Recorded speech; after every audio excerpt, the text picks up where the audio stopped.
Artinya peristiwa kuda tuli itu menjadi semacam inspirasi bahwa ada sesuatu yang gak beres dan rakyat harus melawan. Banyak hal dipertaruhkan. Setelah itu kami akan jadi korban, ya sudah kami hitung juga sebelumnya. Bisa mati, bisa dipenjara, bisa hilang.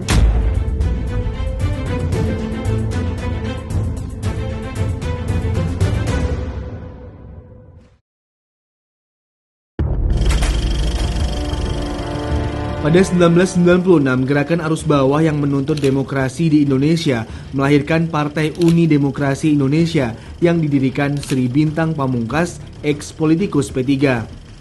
Pada 15 April 1996, Organisasi Persatuan Rakyat Demokratik mendeklarasikan diri menjadi Partai Rakyat Demokratik atau PRD.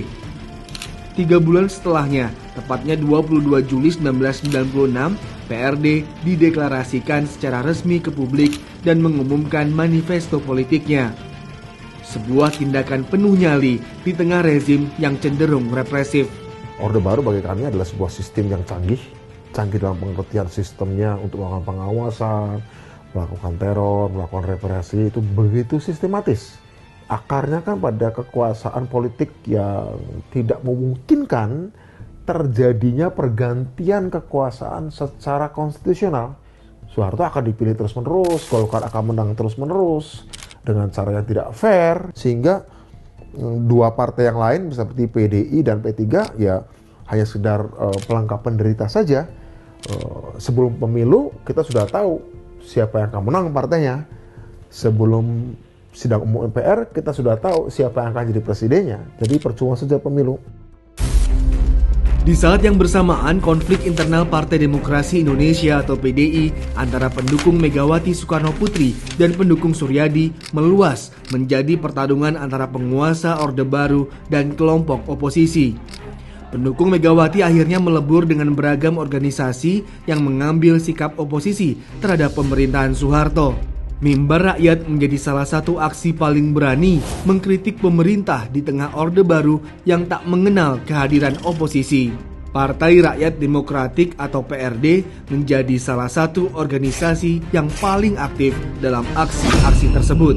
Mimbar Rakyat itu diinisiatifi oleh PDI agar ruangan halaman kantornya dibuat Mimbar Rakyat sebagai kanalisasi, karena sebelumnya terjadi gerakan masa pendukung Ibu Megawati yang demonstrasi ke kantor Kemendagri dan kemudian bentrok di depan markas Kostrad, depan stasiun Gambir.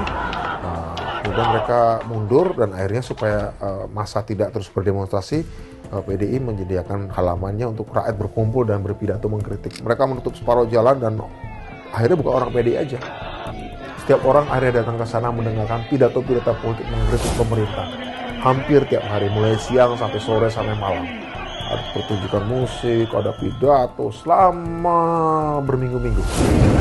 Sabtu 27 Juli 1996, kerusuhan pecah di kantor DPP PDI Jalan Diponegoro, Jakarta Pusat.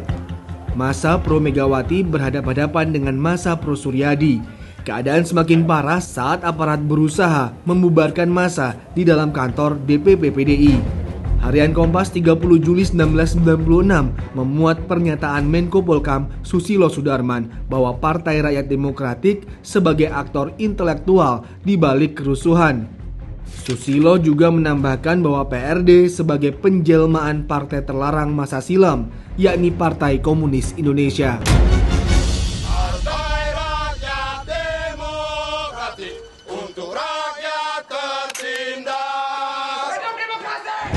9 aktivis PRD termasuk Budiman Sujatmiko dijatuhi hukuman penjara.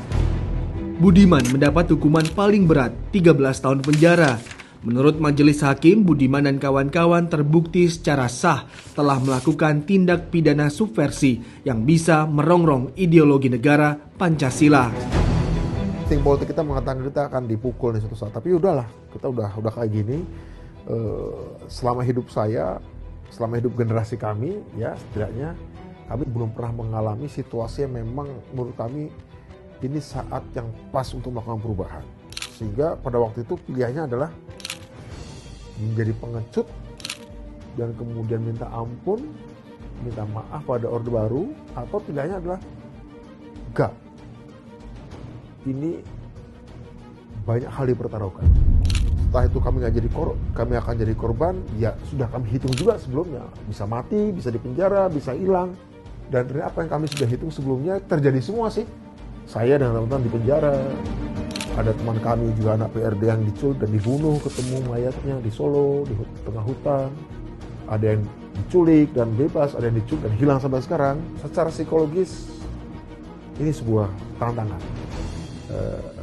Apakah kami akan keluar dari peristiwa ini sebagai pecundang atau sebagai pemenang?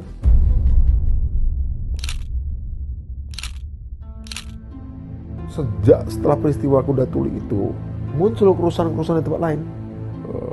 Yang saya ingat, Rengas Dengklok, Tasikmalaya, Pekalongan, kemudian saat kampanye 97 di daerah Kalimantan, di Banjarmasin. Waktu itu kami sudah dipenjara, sudah ketangkap, dan ketika mendengar berita itu, belum pernah ada dalam sejarah Indonesia, dalam waktu sekian bulan tiba-tiba ada rangkaian perlawanan dan keresahan rakyat. Artinya apa? Artinya peristiwa Kuda Tuli itu menjadi semacam inspirasi bahwa ada sesuatu yang gak beres dan rakyat harus melawan.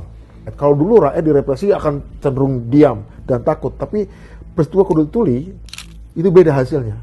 Ketika Orde Baru memukul gerakan rakyat, PDI pada waktu itu, gerakan demokrasi yang lainnya seperti PRD dan lain-lain, rakyat bukannya turun, rakyat bukannya surut, tapi malah semakin semangat melawan. Kekhawatiran Soeharto menjadi beralasan, karena pasti dia sudah tahu bahwa ini memang saatnya dia sudah disenja kekuasaannya. Mau cara gimana pun juga, dia tidak akan pernah kembali ke titik normal lagi. Jadi 27 Juli adalah satu rangkaian awal ledakan-ledakan sosial berikutnya yang memuncak pada peristiwa reformasi tahun 1998.